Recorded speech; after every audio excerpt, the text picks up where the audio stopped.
eu quero dar uma palavra hoje para abençoar a sua família, para abençoar a sua casa. O título dessa palavra que eu vou compartilhar com vocês hoje é o agir de Deus para a restauração de nossas famílias. O agir de Deus para a restauração das nossas famílias. E eu quero que você abra a sua Bíblia em Isaías capítulo 43, versículo 13. Isaías capítulo 43, versículo 13. É o texto da mensagem dessa noite. Se você encontrou, diga amém. Isaías capítulo 43, versículo 13 diz assim: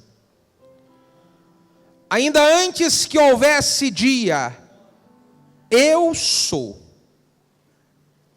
e ninguém há que possa fazer escapar das minhas mãos. Operando eu, quem impedirás?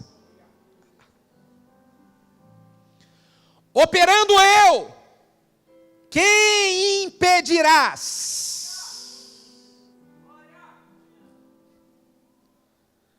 Vá comigo agora para o versículo de número 18, que diz assim: não vos lembreis das coisas passadas, e nem considereis as antigas. Eis que eu farei uma coisa nova, e agora sairá a luz.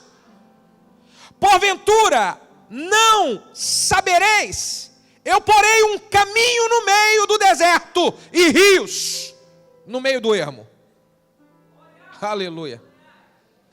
Feche os seus olhos e coloque a mão no coração. Pai de infinito amor, graça e misericórdia, nós consagramos esse momento a Ti, é o momento da Sua palavra, e nós pedimos que o Senhor fale conosco, através da Sua palavra, usando a minha vida e fazendo com que eu seja um canal, um instrumento em Tuas mãos.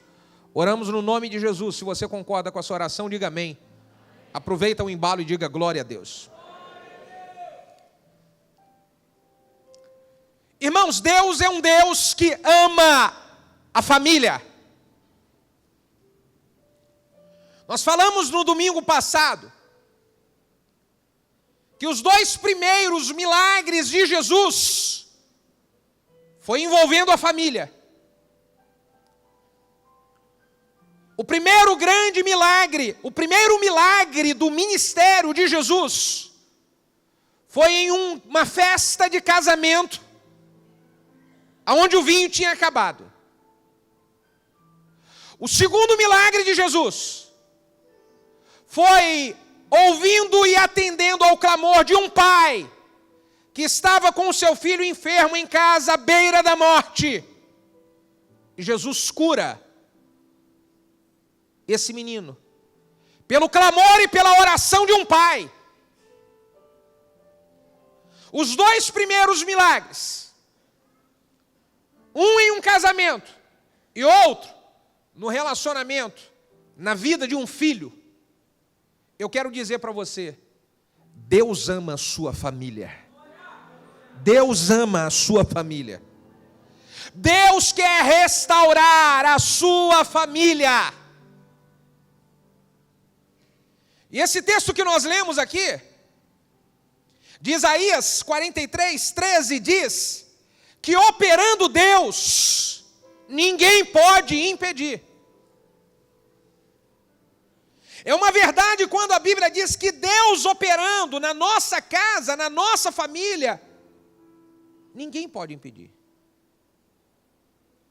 Mas algumas pessoas estão se perguntando: se Deus operar na minha casa, ninguém pode impedir, por que então eu não estou vivendo o agir de Deus para restauração na minha casa? Coça a sua cabeça assim e fala: ai, ai, ai. Ora, se ninguém pode impedir, e Deus ama a minha família, e Deus ama a restauração da minha família, por que ela não acontece? Bom, quando Isaías diz que ninguém pode impedir, o profeta está sendo usado, direcionado por Deus, para expressar esse ninguém como pessoas que estão do lado de fora. Esse ninguém envolve as pessoas ao lado de fora. Esse ninguém envolve Satanás e os demônios. Esse ninguém envolve qualquer pessoa que não seja eu mesmo. Quando diz que ninguém pode impedir, esse ninguém não significa eu. Então por que eu não experimento a restauração? Porque eu mesmo, talvez estou impedindo Deus de agir. Deus não obriga ninguém a nada. Deus quer restaurar a sua casa, seu casamento e sua família. Mas Ele vai restaurar se você permitir Ele trabalhar em sua vida. Se você permitir Ele transformar a sua vida. Quantos estão entendendo isso? Digam amém. Deus não vai obrigar nenhum de nós a nada. Agora, se eu permitir Deus transformar a minha vida, podem se levantar pessoas com contenda, pessoas com inveja, pessoas com fofoca, pode levantar pessoas com bruxaria, pode levantar com feitiçaria, nada vai impedir o agir e a obra que Deus está começando a fazer na minha vida, na minha casa e na minha família. Ninguém pode impedir, ninguém pode impedir. Então eu preciso entender, a restauração de Deus na minha casa passa por mim. Bota o dedo em você mesmo assim e fala, passa por mim. Você está entendendo? E como é que essa restauração passa por mim? Vamos olhar algumas restaurações, algumas situações onde Deus, Ele aplicou restauração. Deus aplicou restauração na vida do povo hebreu, quando o povo hebreu estava debaixo da escravidão de Faraó. Moisés fazia parte do povo hebreu, apesar de ter sido criado no palácio de Faraó. Era gente da sua casa, era gente da sua família. E a restauração daquele povo que estava escravo em Faraó, ela passa por uma decisão de Moisés. E não apenas pela decisão inicial de Moisés, o povo precisava decidir que não queria mais ser escravo. Essa restauração da sua casa passa por uma decisão sua. Qual é a decisão que você toma?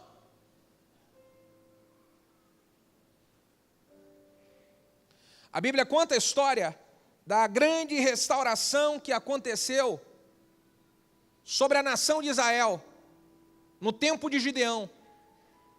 Quando Israel estava sendo completamente destruído, todo ano vinham os midianitas e destruíam o que Israel que tinha semeado, estava para colher. Todo ano, e cada ano Israel ia empobrecendo mais. Cada ano Israel ia ficando em uma situação mais complicada. Aí Deus visita Gideão e chama Gideão para começar a restauração da casa de Israel. Gideão, apesar de se sentir pequeno, se sentir fraco, se sentir incapaz, ele aceita o desafio e ele luta pela restauração de Israel, experimenta isso. Gideão precisou aceitar o desafio. Esse desafio que Gideão precisou aceitar, passou por ele destruir alguns altares que o seu pai havia feito para deuses estranhos. Esse desafio que Gideão aceita, passa por ele colocar em ordem algumas coisas que precisava colocar no exército de Israel. Você aceita o desafio? Então é necessário destruir alguns altares. É necessário resolver algumas coisas que vêm do passado. E são altares que não glorificam a Deus na sua casa, na sua vida. A restauração vai passar por essa decisão sua. Se você olhar a história de Neemias, Jerusalém havia sido destruído, arrasado. A cidade inteira queimada a fogo. Mulheres e crianças apenas restaram, e velhos, idosos, levaram todos como escravos.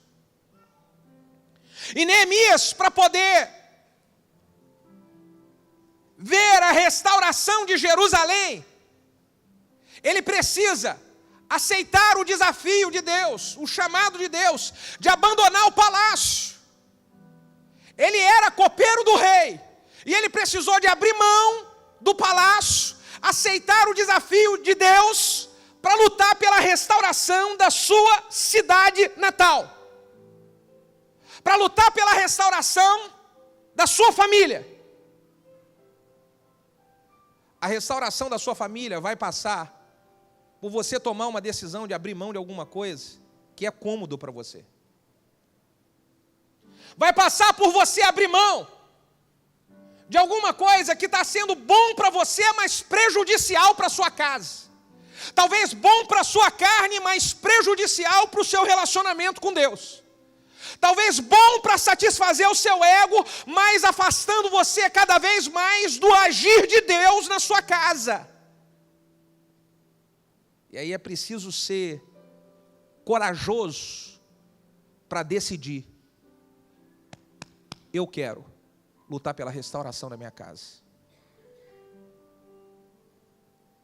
Se nós queremos ver o agir de Deus, para Deus restaurar a nossa casa,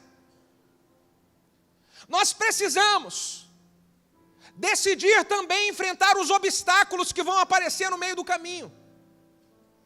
Porque uma vez que você toma uma decisão, vou lutar pela restauração da minha casa, vou lutar pela restauração da minha família, o inimigo vai levantar obstáculos para poder fazer você parar no meio do caminho.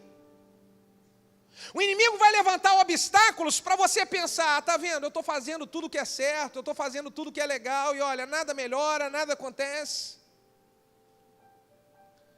Quantas pessoas deixaram de lutar pela restauração da sua família por causa dos obstáculos no meio do caminho? Você sempre volta no meio do caminho. Quando aparece o obstáculo, você volta de novo lá para trás. E aparece o obstáculo e você volta de novo. E a sua vida fica uma constância de voltar no meio do caminho.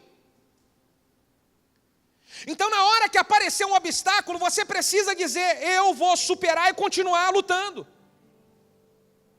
Eu vou enfrentar esse obstáculo e eu vou continuar batalhando pela restauração da minha casa. Quantas vezes eu já vi pessoas iniciarem uma campanha como essa, um projeto, aí ela passa a primeira semana orando, a segunda semana orando, na terceira ela tem uma briga e uma confusão dentro de casa. Na terceira semana ela passa por uma bomba na sua família. Aí o que ela fala? Poxa, tá vendo? Comecei uma campanha, comecei a orar, comecei a buscar pela restauração da minha família, não está adiantando nada. E ela vai lá e ela entrega os pontos. É aí nesse obstáculo que o inimigo está paralisando a restauração de muitas casas. E isso não depende de Deus, isso depende de nós. Isso depende de nossa atitude de mostrar para os céus e para o inferno. A minha família é importante para mim, eu vou lutar por ela. Quando Moisés está lutando pela restauração do povo hebreu, para que eles saíssem da escravidão e voltasse para a bênção de Abraão que havia sobre eles, Moisés vai diante de Faraó e ele fala para Faraó, olha, eu vim aqui para poder dizer de que Deus mandou você liberar o povo para o povo ir sacrificar para Deus no deserto. Aí o que é que Faraó disse para Moisés? Diga para mim. Não. Aí Moisés volta de novo, Faraó, eu vim aqui para conversar com você porque Deus mandou você liberar o povo, deixar o povo ir no deserto para sacrificar para Deus. O que é que Faraó diz de novo para Moisés? Não. E Moisés volta de novo, e ele recebe não. E ele volta de novo, e ele recebe não. E ele volta de novo, e ele recebe não. O problema de algumas pessoas que não conseguem experimentar restauração na sua casa é que no primeiro não que elas recebem, elas desistem de lutar. No primeiro não que acontece, você abandona tudo no meio do caminho. Moisés vai diante de Faraó. E ele não para de continuar aí, enquanto ele não consegue um sim.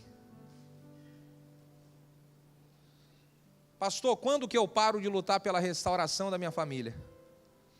Fala para o vizinho que está do seu lado, até você conseguir o sim. Aleluia!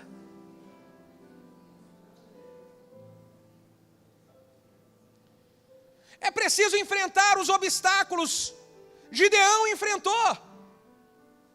Gideão vai para a batalha com mais de 30 mil homens. E quando ele chega na batalha, ele começa a ver de que aqueles 30 mil homens não estavam do jeito que era necessário.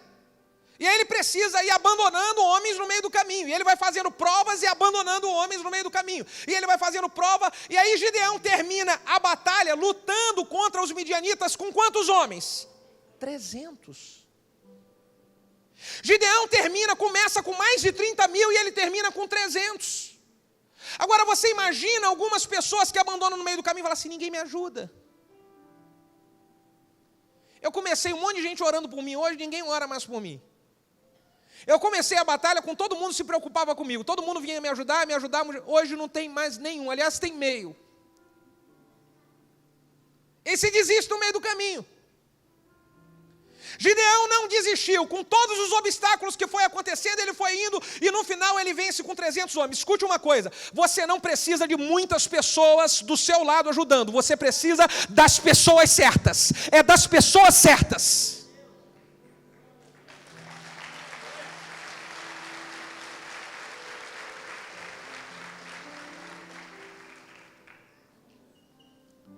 Você não precisa de gente errada.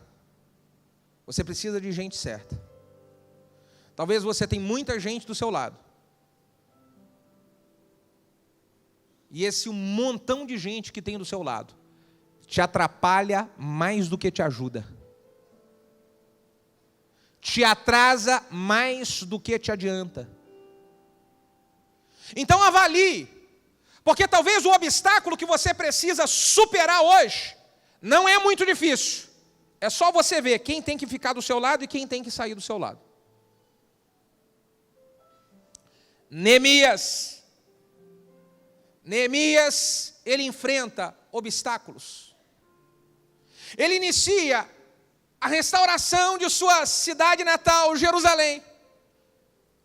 E quando ele inicia, ele começa a enfrentar obstáculos, começa a haver uma confusãozinha no meio do povo. E aí a própria família briga e discute, há uma discussão entre quem é rico e quem é pobre. Neemias começa a enfrentar opositores externos, gente que batalha contra ele. Aí Neemias começa a enfrentar situações de intriga que estavam inventando contra ele.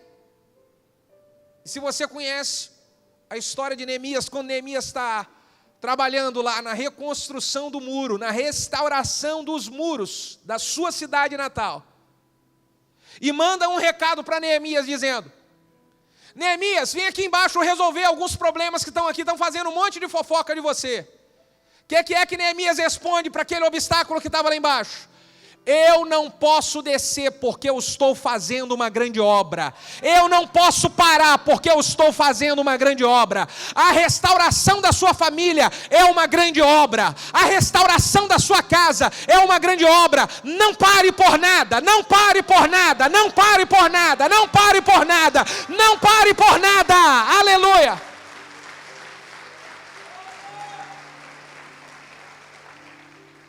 É aí que Deus entra, dizendo: agindo eu, ninguém pode impedir.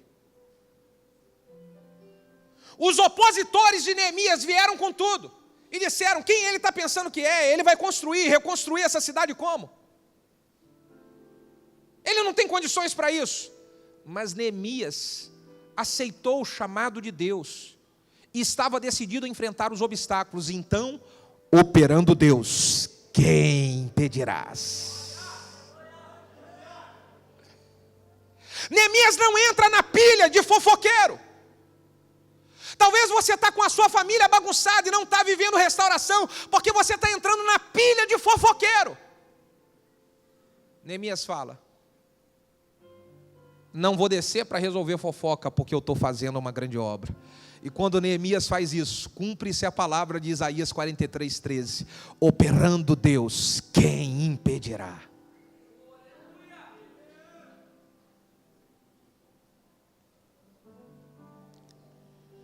Se eu quero experimentar a restauração, eu preciso identificar quem são as pessoas que Deus está enviando para me ajudar. Moisés, para lutar pela restauração do povo hebreu, Deus envia Arão para estar do lado dele, ser ajudador. Gideão, para vencer a batalha contra os midianitas, Deus separa 300 para estar do lado dele. Neemias tem alguns ajudadores principais ao lado dele. Quem são as pessoas que Deus está colocando do seu lado para te ajudar? Você faz parte já de uma célula, lá na sua célula tem gente para te ajudar. Você não frequenta uma célula ainda, você tem que frequentar. Ali tem gente boa de Deus, para poder ajudar você a lutar pela restauração da sua casa e da sua família. Tem ou não tem, gente? Diga aleluia. Quem aqui já faz parte de uma célula? Levante a mão assim para eu ver. Balança assim, diga, ô glória.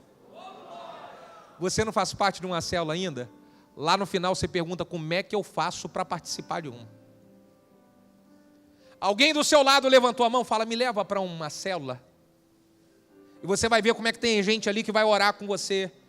Gente que vai ajudar você a batalhar. Gente que vai te aconselhar na restauração pela sua família. Você vai ver. Agora, há um problema. É quando você não recebe a ajuda dessas pessoas que Deus está enviando. E você quer ser ajudado por um monte de gente que você sabe que não é Deus que está enviando. Não é Deus. Aí não tem como. Porque a palavra, quando diz que agindo Deus, ninguém pode impedir, ela não conta eu. Aí o negócio é comigo.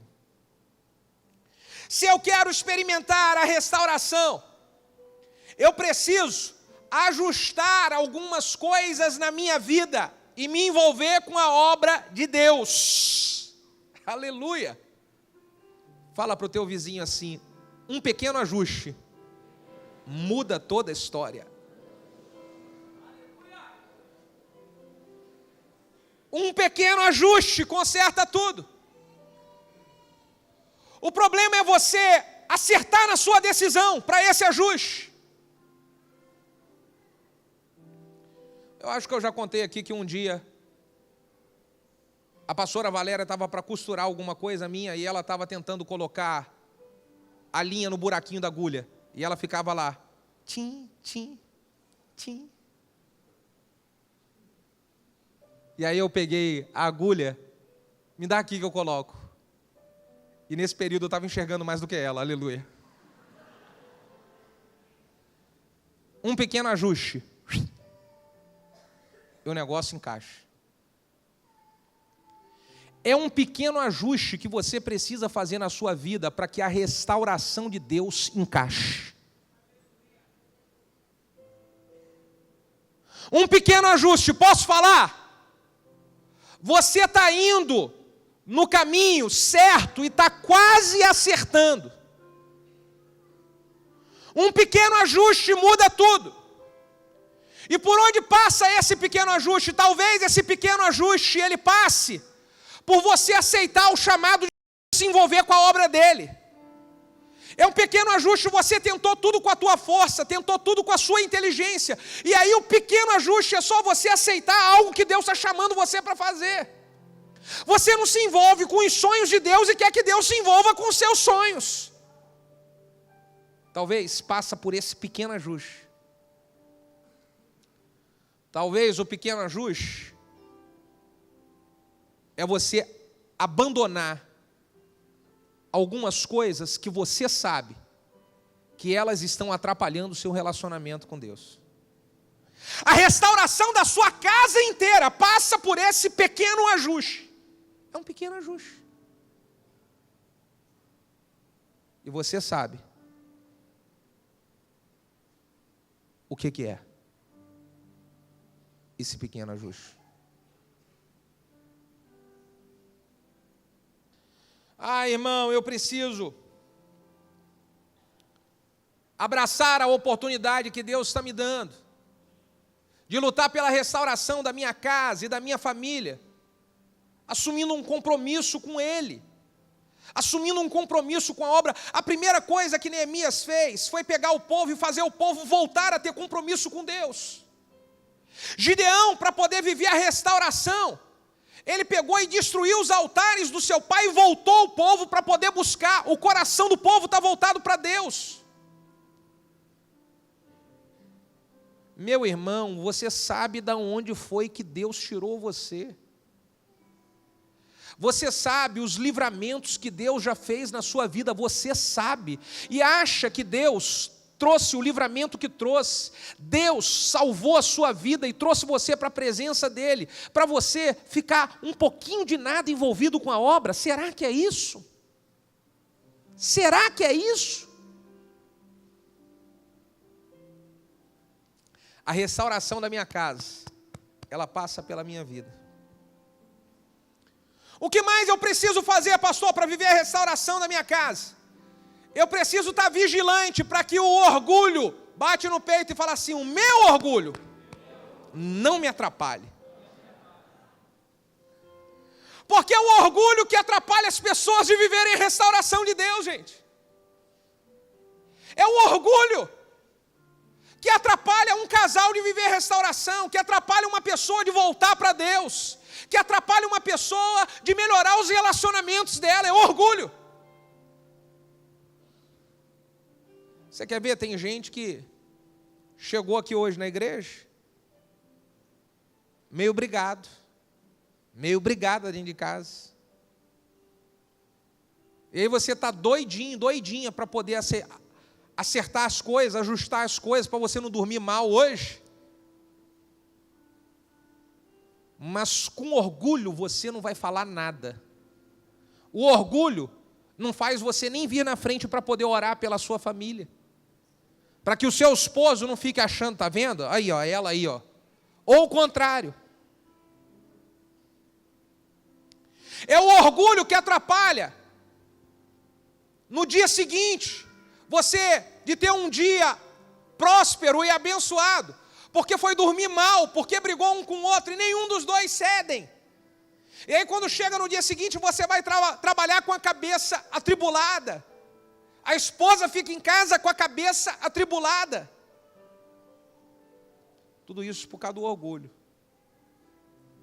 Como é que Deus vai agir na vida de uma pessoa que ela está com o coração fechado por causa do orgulho? O coração se fechou.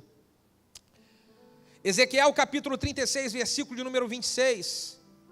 Diz: eis que tirarei de vós o coração de pedra e lhes darei um coração de carne. É tirar o coração, é permitir Deus tirar o coração de pedra e colocar em nós um coração quebrantado. Um coração que decide abrir mão das próprias vontades em prol do bem maior, que é a restauração da casa, é a restauração da família, é a restauração do casamento. Muitas coisas você sabe que é certo fazer, é necessário fazer, mas você não faz, porque se você fizer, você vai estar abrindo mão do seu orgulho. Porque se você fizer, você vai estar dando o braço a torcer. Então você fala: não vou dar o braço a torcer. Não vou dar o braço a torcer. E aí pensa comigo, o agir de Deus para a restauração passa pela nossa vida, sim ou não? Passa.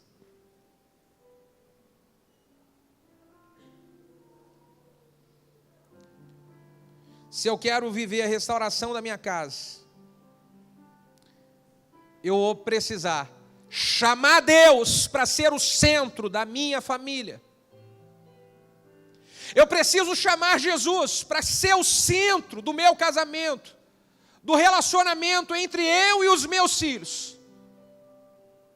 Quando Jesus faz o milagre num casamento onde havia acabado o vinho, ele faz o milagre porque ele foi convidado para estar ali. A pergunta é: você tem convidado Jesus para estar na sua casa todos os dias?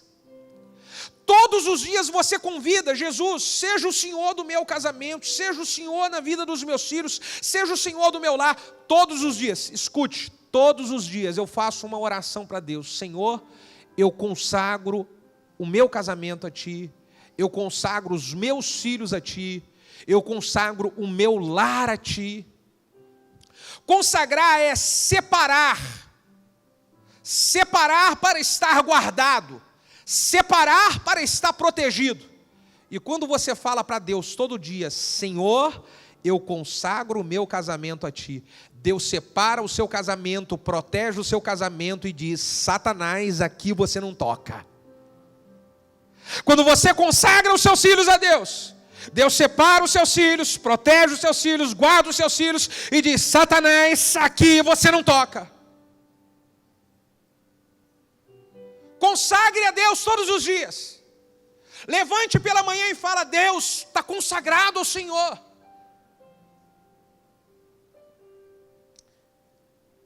E aí são muitas pessoas que colocam: pastor, eu convido Jesus para entrar na minha casa, eu convidei Jesus para entrar na minha casa. Pois é. Amém por isso. A pergunta agora é: Jesus, Ele está permanecendo na sua casa? Você consegue fazer Jesus permanecer na sua casa? Quantos de vocês já foram para um lugar, talvez a casa de um parente, a casa de um amigo, a casa de um colega, que você costumava ir, e você vai frequentemente, mas de repente você chega lá um dia e está uma confusão danada, e uma briga danada, e um xingando o outro, e um brigando. O que você sente vontade de fazer naquele lugar? Fala para mim. Existem casas que Jesus foi convidado para estar nela, mas a briga e a confusão e a gritaria e o xingamento é tanto que ele vai embora. Então eu preciso convidar Jesus para que Ele seja o Senhor da minha casa e para que Ele permaneça na minha casa, para que Ele esteja cuidando da minha família.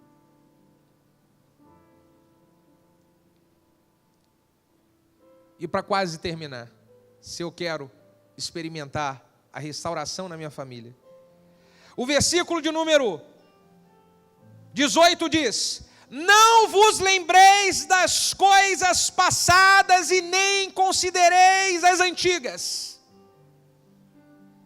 Por favor, dá uma incomodada no vizinho do seu lado e fala bem assim: esquece as coisas que aconteceram no passado. Fala para ele: esquece, esquece. Fala para ele entender mais forte: esquece.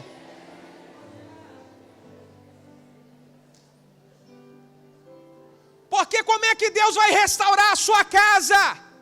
Como é que Deus vai restaurar a sua família se você está guardando no coração as coisas que aconteceram no passado? Você sofreu, te machucou, te magoou, sim, só que isso já é passado, acabou, é passado. Esqueça o passado, esqueça o passado.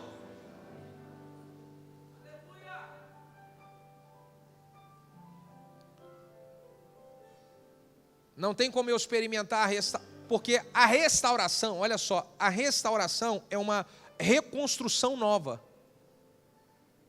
A restauração é uma reconstrução nova. E quando você tem uma reconstrução nova, não tem como você ficar trazendo para o presente as coisas antigas que aconteceram. Não vos lembrei das coisas passadas e nem considereis as antigas. Eis que farei uma coisa nova. Deus quer fazer na sua família algo novo. Deus quer restaurar o seu casamento e dar para vocês no seu casamento um tempo novo. Deus quer restaurar a sua vida financeira e dar para você na sua casa um tempo novo. Deus quer restaurar o teu ministério e a tua trajetória com o Senhor e dá para você um tempo novo, um tempo novo, um tempo novo. Aleluia. E quando diz sobre esse tempo novo, ele diz mais: eis que eu vou fazer sair a luz. Esse sair a luz está tudo em trevas. Está tudo escuro, o céu parece que está fechado, começa tomando um posicionamento diante de Deus, esquecendo as coisas antigas, e a luz vai romper com as trevas, e a luz vai começar a entrar, e a luz vai começar a entrar, e a luz vai começar a entrar, e se você quer essa luz, glorifique o nome dEle, glorifique o nome dEle, glorifique o nome dEle, aleluia.